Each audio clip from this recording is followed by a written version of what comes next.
रोज़माइन के छात्र जो पिछले 2 वर्षों में हमारे संस्था में आए हैं, पढ़ाई लिखाई में बहुत ही अच्छे हैं। पिछले 2 वर्ष में हमारे कॉलेज में जिन बच्चों ने प्रथम, द्वितीय, तृतीय स्थान प्राप्त किए हैं, वो सभी रोज़माइन के छात्र निकले हैं, जिससे ये पता चलता है कि वो मेधावी छात्र थे जो कहीं न कहीं पैसों की कमी के कारण आगे नहीं आ पा रहे थे, और रोज़माइन के द्वारा एक संकल्प प्लेटफ़ॉर्म उन्हें मिला है जिसमें वो अपनी प्रतिभा को समाज के सामने लाए।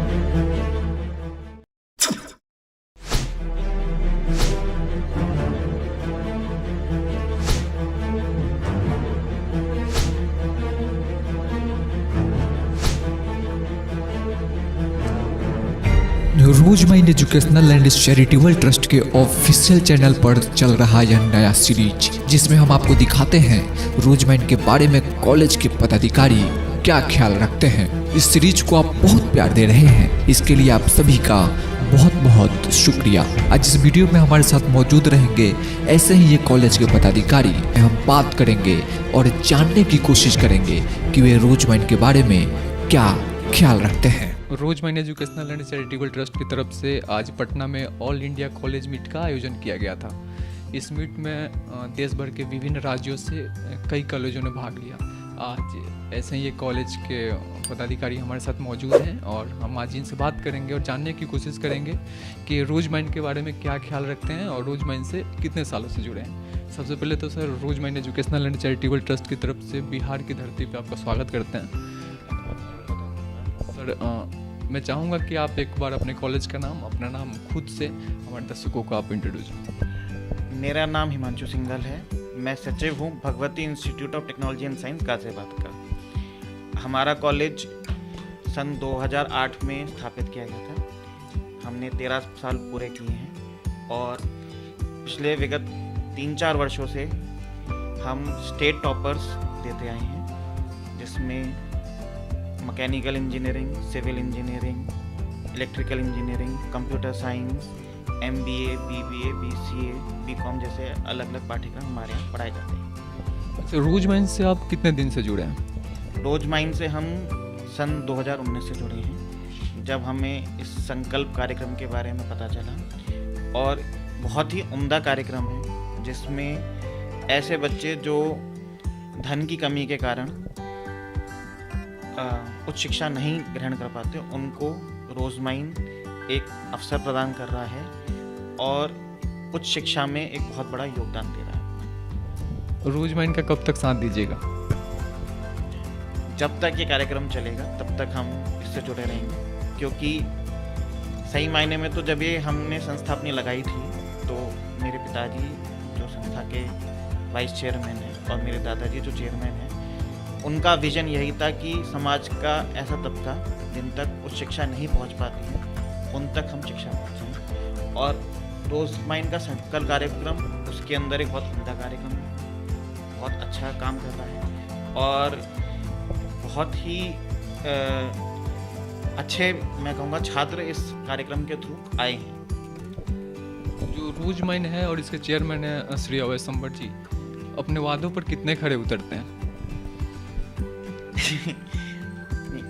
अंबर जी की जितनी तारीफ की जाए उतनी कम है, क्योंकि पहले तो ऐसे कार्यक्रम की परिकल्पना करना और उसको इतनी निष्ठा से निभाना और हम सब कॉलेजेस को मनाना कि हम अपने कार्यक्रम, अपने कॉलेज के अंदर इन बच्चों के लिए सीट अलग से निकालें, हमारे सब तक हमें अप्रोच करना, एक इतने बड़े कार्यक्रम को आयोजित करना जिसमें अलग अलग देश के कोनों से आए हुए चेयरमैन्स को एक प्लेटफॉर्म पे लेके आना और इन सब बच्चों के लिए एक कॉमन प्लेटफॉर्म तैयार करना, ये बहुत ही मुश्किल कार्यक्रम है जो अंबर साहब ने किया है। और हमारा ये 3रा वर्ष है जब उनके साथ जुड़े हैं और हमने उनके अथक प्रयास देखे हैं कि कितना वो प्रयास करते हैं बच्चों के उज्जवल भविष्य के लिए। तो हाँ, हम ये कहेंगे कि अंबर जी अपने सारे वादों पे खरा उतरते हैं। रोजमाइन के द्वारा जिन सीटों पर MOU होता है, रोजमाइन उन सीटों को कितना भर पाती है? अंबर जी अपने वादे में पिछले 2 सालों में खरे उतरे हैं और हमें पूरी उम्मीद है कि इस वर्ष भी वो अपने वादे को पूरे करेंगे। कुछ दिन पहले मैं हरियाणा में था, तो एक चेयरमैन साहब से मेरी बात हो रही थी। तो उनका कहना था कि एक आईएनसी अप्रूवल कॉलेज बनाने में या फिर एआईसीटी के अप्रूवल लेने में करोड़ों रुपए खर्च होते हैं, बहुत सारी मेहनत होती है। यानी कि एक कॉलेज को खड़ा करने में कई सारे पापड़ बेलने पड़ते हैं, और आपके अमर साहब आते हैं और रातों रात 500 सीट पर एमओयू करके पटना चले जाते हैं। इन सब चीज़ों को आप किस नज़र से देखते हैं और इसके पीछे कौन सी ताकत काम कर रही है? मेरे हिसाब से ये अंबर जी की जो एक सोच है कि शिक्षा जो है वो एक वाजिब दाम पे सब तक पहुंचाई जा सके, और उनकी मेहनत है वही है, और आप सब भाई लोगों का प्यार है जो उन्होंने इतने वर्षों तक इतने सारे छात्रों को एक उज्जवल भविष्य दिया है। उनके अभिभावकों का जो और उनका जो अभी तक उनको फीडबैक मिला है, उसके बेसिस पे उनमें और ऊर्जा आती है, और यही उनकी मेहनत और निष्ठा है जिसकी वजह से कार्यक्रम आज इस स्तर तक पहुंच पाया है। देश के जो भी कॉलेज हैं जो स्टेट गवर्नमेंट यूनिवर्सिटीज़ एफिलेटेड हैं, उन कॉलेजों से क्या अपील करिएगा? क्या आपको लगता है कि उनको इस मिशन से जुड़कर और इसमें भागीदारी करके और इससे जुड़ना चाहिए? शिक्षा एक नोबल काम है, एक चैरिटेबल काम है। हम सब जितना शिक्षित समाज होगा उतना इस देश का विकास होगा, और मैं इस देश के सभी स्टेट यूनिवर्सिटी एफिलिएटेड कॉलेजेस से ये आग्रह करूँगा कि आइए आप इस संकल्प कार्यक्रम से जुड़िए, और एक बार जब इस कार्यक्रम से आप जुड़ेंगे तब आप इसकी अच्छाइयों को जान पाएंगे, और आप इससे इतना मन लुभाएंगे कि आप आगे और लोगों तक इस मैसेज को पहुंचाने के लिए अपने आप आग्रहित होंगे। एक सवाल मैं आपसे पूछना चाहूँगा, और शायद पहली बार किसी कॉलेज से सवाल पूछ रहा हूँ कि रोजमर्रा के जो छात्र होते हैं कॉलेज में गए हुए, कैसे होते हैं? कभी इनकी वजह से कोई समस्या आई हो, ऐसा कुछ भी आपका अनुभव रहा हो? रोजमाइन के छात्र जो पिछले 2 वर्षों में हमारे संस्था में आए हैं, पढ़ाई लिखाई में बहुत ही अच्छे हैं।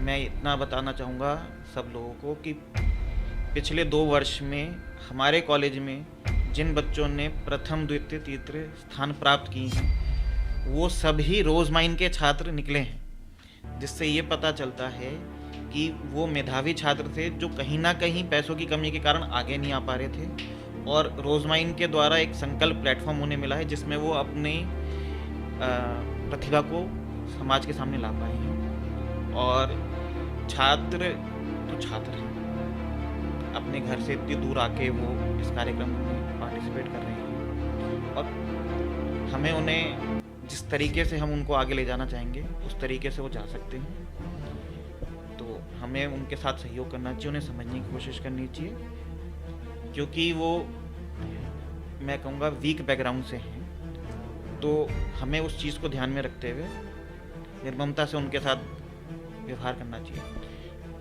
जो रोजमर्रा के जो भी छात्र हैं या फिर जो लोग रोजमर्रा से जुड़ना चाहते हैं, जो नए लोग रोजमर्रा से जुड़ना चाहते हैं और जुड़ कर के इसका लाभ उठाना चाहते हैं, लेकिन कई बार क्या होता है कि मार्केट में सब भ्रम फैला हुआ है कि जो बच्चे रोजमर्रा के माध्यम से कॉलेज जाएंगे तो उनको फर्स्ट ईयर तो फ़ी नहीं देना पड़ेगा, सेकेंड ईयर मान लीजिए नहीं देना पड़ता है, लेकिन थर्ड ईयर में डिग्री के बदले में कॉलेज उनसे पैसों की मांग कर सकता है। ऐसे कई सारे बच्चे हमसे सवाल भी करते हैं, उन बच्चों के लिए क्या कहिएगा? ये निराधार बातें हैं जो भ्रम प्रतिद्वंदियों द्वारा फैलाया गया है, जो एक सच कहीं से भी सच नहीं है। रोजमाइन संकल्प कार्यक्रम के अंदर छात्रों को केवल छात्रावास शुल्क देना होता है और यूनिवर्सिटी एग्जामिनेशन फीस देनी होती है। उनको शिक्षा शुल्क नहीं देना होता है, ना तो उन्हें प्रथम वर्ष में देना है, ना द्वितीय वर्ष में देना है, ना तृतीय वर्ष में देना है, ना चतुर्थ वर्ष में देना है। उनके शिक्षा शुल्क की पूरी जिम्मेदारी रोजमाइन एजुकेशन ट्रस्ट द्वारा ली गई है और वो ही उसे वहन कर रही है। छात्रों से ना तो कभी शिक्षा शुल्क मांगा गया है और ना ही आगे कभी मांगा जाएगा। अंतिम सवाल आपसे करना चाहूँगा कि कई बार ऐसा देखा गया है कि बिहार की किसी संस्था के साथ लोग काम करने से कतराते हैं। हालांकि बिहार का इतिहास काफ़ी स्वर्णिम रहा है, लेकिन बहुत सारे लोग कतराते हैं, इस बिहार के नाम से ही लोग डरते हैं, कहीं ना कहीं ऐसा इमेज बना हुआ है। इसके बावजूद भी रोजमर्रा के साथ आपने काम किया, सफ़र कैसा रहा इसका अब तक? रोजमाइन के साथ बहुत ही सुलभ सफ़र रहा है। ये बात आपकी सच है कि बिहार में कई लोगों ने लोगों के साथ छल किया है, और जैसे कहावत है ना, दूध का गला छाछ को भी फूंक फूंक के पीता है, इसलिए बिहार के नाम से लोग कतराते हैं। लेकिन मैं आप सबको बताना चाहूँगा कि रोजमाइन चैरिटेबल ट्रस्ट, उसके चेयरमैन आवेश मुखर्जी, और ये संकल्प कार्यक्रम कहीं से भी छलावा नहीं है और एक बहुत सुलभ कार्यक्रम है। इसके साथ सबको जुड़ना चाहिए और इस देश की सेवा में अपना सहयोग करना।